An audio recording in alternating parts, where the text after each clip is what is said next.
Pemirsa, pernyataan Panglima TNI Marsikal Hadi Cahyanto bersama para kepala staf TNI yang memberikan warning atau peringatan pada para pengganggu demokrasi dan stabilitas politik di tanah air menjadi oase di tengah ancaman dan isu adanya kerusuhan pada saat hari pencoblosan nanti.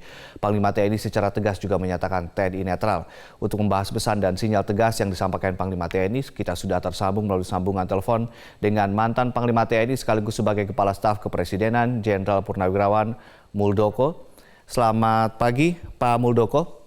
Ya, selamat pagi, Mas. Assalamualaikum. Ya, waalaikumsalam warahmatullahi wabarakatuh. Pak Muldoko, selain Panglima TNI, juga Pak Presiden menganjurkan tidak takut untuk ditakut-takuti, lalu juga Menko Polhukam mengatakan hal yang sama. Sinyal apa ini sebetulnya, Pak Muldoko?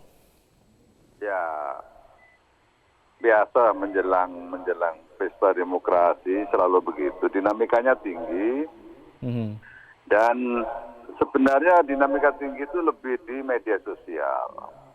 Ya, kalau kita ngikuti media sosial seolah-olah itu ada sebuah tension yang tinggi banget begitu ya. Padahal sesungguhnya kondisi lapangan sih cukup baik ya. Hanya memang perlu ada sebuah peringatan, pernyataan yang tegas dari para pemegang otoritas keamanan agar memberikan sebuah kenyamanan ya. Dan ini Presiden sudah memanggil Panglima dan Kapolri untuk diberikan petunjuk bagaimana situasi itu terkendali dengan baik gitu ya. Baik. Tapi ketika Panglima TNI, Presiden, Menko Polhukam kemudian mengeluarkan statement seperti ini, kemudian ada bacaan bahwa sepertinya ada potensi intimidasi semacam ini akan terjadi di hari H, begitu Pak. Bagaimana penjelasannya nih? Ya, indikasi ada untuk nakut-nakutin, untuk agar orang tidak ke TPS dan seterusnya. Itu indikasi itu kita ikuti juga di media sosial dan seterusnya. Nah, ini juga memang harus diingatkan dengan sungguh-sungguh bahwa demokrasi kita nggak boleh mundur. Demokrasi kita harus tetap jalan maju. Untuk itu siapapun yang ngaco dan merusak jalannya pesta demokrasi ini memang harus diberikan sebuah peringatan yang tegas. Bahkan kalau nanti terjadi ya tindak saja yang tegas begitu. Baik. Jadi indikasi-indikasi akan ada gerakan-gerakan semacam ini baru dalam tataran media sosial begitu ya. Tapi kalau dalam pemetaan dari pemerintah sendiri, siapa kira-kira ini pelaku perusak demokrasi ini siapa, Pak? Ya, bisa aja kan mereka-mereka yang menyatakan bahwa tidak bisa menerima demokrasi dan seterusnya kan begitu. Jadi orang-orangnya bisa dikenali dari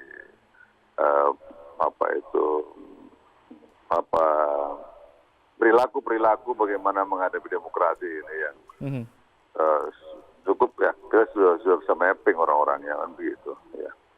Baik. Pak Muldoko, kalau kita lihat dan perhatikan tensi politik belakangan ini, ada beberapa pihak yang berkampanye dengan menebar ketakutan, dengan seolah-olah menebar intimidasi begitu. Apakah ini juga menjadi salah satu indikasinya, Pak? Ya, itu kalau dibiarkan ya menjadi sebuah kenyataan kan begitu. Ini mesti harus ada sebuah peringatan kan. Kan ini sudah di statement oleh Panglima. Jadi jangan coba-coba melakukan hal seperti itu di tengah-tengah lingkungan demokrasi yang bertumbuh seperti ini. Karena masyarakat sungguh tidak mau menerima itu, kondisi itu. Ya.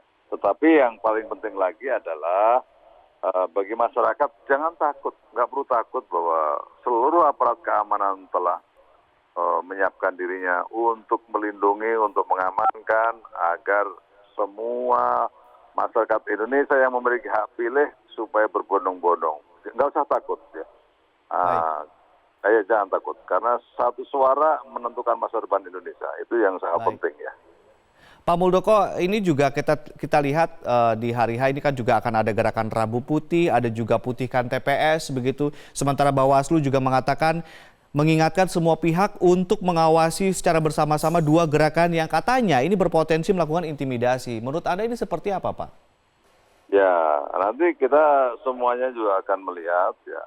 Kita semuanya akan melihat aparat tersebut di mana-mana, sehingga ada aparat yang terbuka dan tertutup, sehingga kalau terjadi sesuatu, ada indikasi-indikasi awal, maka sesungguhnya segera bisa diantisipasi ya. Dan karena semua aparat juga sudah pada posisi yang siaga gitu ya, jadi nggak usah dikhawatirkan ya.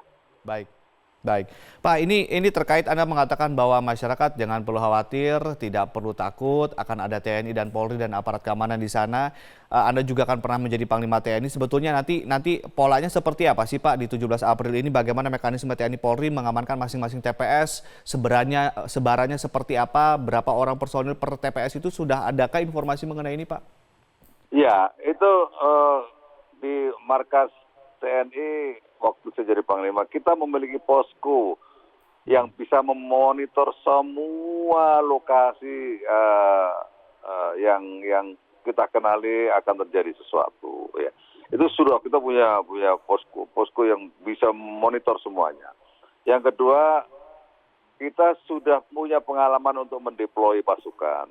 Ya, mendeploy pasukan. Berikutnya, yang ketiga, kita memiliki kekuatan sinergik antara TNI dengan Polri. Ya, juga demikian ada lagi aparatur intelijen yang tertutup, sehingga menurut saya semua wilayah itu tercover dengan baik. Tercover dengan baik. Kalau terjadi sesuatu dalam tempo yang cepat, pasti termonitor dan ada sebuah upaya untuk menyelesaikan lebih dini. Itu yang telah tersiapkan oleh TNI dengan Polri ya, seperti itu. Ya. Baik, Pak Muldoko, terakhir apa kembali mungkin himbauan kepada masyarakat terkait hal ini dan juga statement kuat mungkin untuk mereka-mereka yang ingin berniat untuk melakukan intimidasi di saat dan juga mengganggu jalannya pesta demokrasi nanti di tanggal 17 April, Pak? Ya, satu bisa saja itu melalui berbagai media, bisa media sosial dan seterusnya. Ada upaya-upaya untuk menakut-nakuti. Yang kedua, bisa juga ada niat untuk melakukan sesuatu. Tetapi yakinlah kepada aparat semuanya bahwa masyarakat Indonesia tidak perlu takut. Kita sudah punya pengalaman, TNI Polri sudah punya pengalaman untuk mengelola situasi dengan baik. Dan alhamdulillah tidak pernah terjadi sesuatu. Maka ini sebuah referensi yang harus diyakini bahwa TNI, Polri, aparat intelijen telah berjalan secara efektif menjalankan tugasnya di lapangan. Itu harus yakin masyarakat. Sehingga tidak ada keraguan sedikit pun untuk berangkat ke TPS dalam rangka itu menikmati pesta demokrasi itu ya. Baik. Pak Muldoko, terima kasih telah bergabung bersama kami di Metro Pagi Prime Time.